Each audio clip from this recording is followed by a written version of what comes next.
6:48, time now for the morning rush. We are getting a look at the moments when officers met up with the suspect looking to meet an underage girl at an Albuquerque park.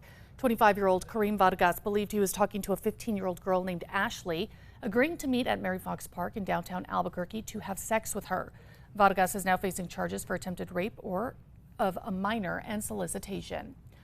A New Mexico man is now waiting to learn his fate after being convicted of a 2022 murder in Albuquerque's South Valley. Jurors found Gonzalez guilty of second-degree murder in the shooting death of Abner Antillon in August 2022. Gonzalez is now awaiting his sentencing. A Clovis man who shot his daughter has been convicted of child abuse charges. In July 2023, Jeffrey Smiley shot at his ex-wife's vehicle after learning in court earlier in the day that their divorce had been finalized and he would not be allowed to see his 7-year-old daughter. His daughter was hit and severely injured, but she did survive. A sentencing date has not been set. Ryan. And if you guys are attending the Isotopes game tonight, we have to watch out for storms a little bit more likely than yesterday. Either way, it'll start to cool off by the evening time frame of a 6:35 start as the Isotopes take on the Sacramento River Cats. And it'll be a little bit warmer and drier for the 6:35 start tomorrow. Sunday, ample sunshine in the 90s. Will be hotter and drier ahead. An investigation is underway this morning after an iconic Albuquerque landmark caught fire. Albuquerque Fire Rescue says the Crossroads Motel on Central, featured in the shows Breaking Bad and Better Call Saul, caught fire yesterday evening.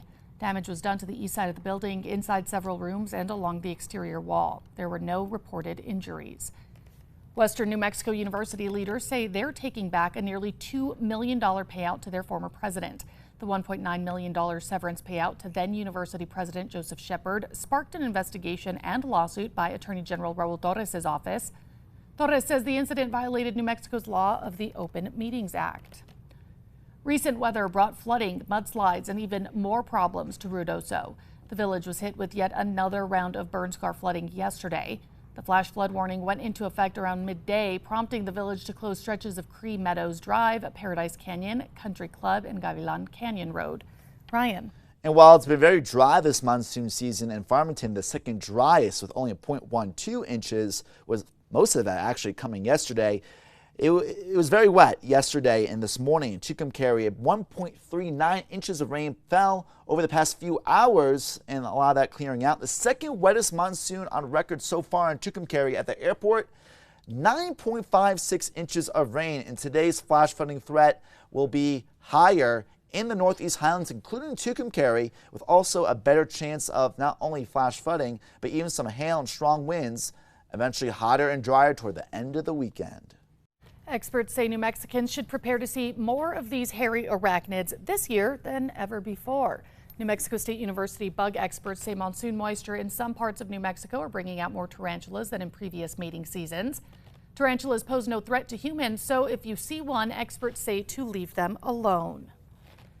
Albuquerque residents will soon be able to use parts of a 7-mile multi-use trail connecting downtown, Old Town, and the Bosque. The city is currently working on 2 segments of the rail trail. A section in the Sawmill District should be finished in October. Now, the other is at Central and First. Ryan.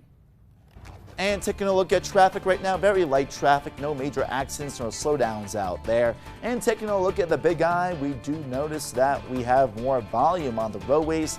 But we can see on the ramps and on the freeways, traffic is moving along mostly just fine. And we'll have more traffic updates throughout the rest of the morning. The city of Albuquerque is inviting you out to enjoy some local music at the Westside Summerfest. The free family-friendly event will feature live music from local artists on 2 different stages, handcraft goods, food, and more. The festivities kick off tomorrow from 5 to 10 at Ventana Ranch Community Park. And now it's time for the 5 facts. And at number 5, it was a total catastrophe at Animal Humane, New Mexico, after some of their furry friends, ran amok kittens, took over the facility and were holding the staff hostage until they raised $5,000 to keep the feline kind fed, groomed, and taken care of. The cats did send an anonymous message, by the way, an ominous message, that is. The cats eventually raised their money and decided to leave the humans alone. And number 4, Albuquerque residents will soon be able to use parts of a 7-mile multi-use trail connecting downtown, Old Town, and the Bosque. The city is currently working on 2 segments of the rail trail. A section in the Sawmill District should be finished in October. The other is at Central and First. The city is building a pedestrian and bicycle-friendly path across the railroad tracks. The entire 7-mile rail trail is estimated to cost $70 million. And at number 3, widespread rainfall today. Still a very likely chance of flash flooding around Ruidoso and the Las Vegas and Mora area. Now, those storms themselves in the mountains will be a little bit weaker. Except for the northeast highlands, those storms will actually be stronger, not only with a flash flooding threat, but some hail and strong winds, a better chance of rainfall for parts of the metro and Santa Fe. Fewer storms tomorrow, Sunday, Monday, and Tuesday. Most of the storms will be in northeast New Mexico and in the mountain peaks. And number 2, we are getting a look at the moments when officers met up with a suspect looking to meet an underage girl at an Albuquerque park. 25-year-old Kareem Vargas believed he was talking to a 15-year-old girl named Ashley, agreeing to meet at Mary Fox Park in downtown Albuquerque to have sex with her. Instead, he was met by detectives. Vargas is now facing charges for attempted rape of a minor and solicitation. And at number 1, a New Mexico man is now waiting to learn his fate after being convicted of a 2022 murder in Albuquerque's South Valley. Jurors found Joseph Gonzalez guilty of second-degree murder in the shooting death of Abner Antillon in August 2022. According to Bernalillo County District Attorney Sam Bregman, the murder happened when Gonzalez confronted Antillon for driving through his neighborhood, leading to an argument that ended with Gonzalez opening fire as Antillon tried to walk away. The shooting was captured on a neighbor's surveillance camera. Gonzalez originally went on trial for first-degree murder last May, but that trial ended in a hung jury. In the retrial, DA Bregman says jurors reached their verdict, finding him guilty of second-degree murder in just 15 minutes. Gonzalez is now awaiting sentencing.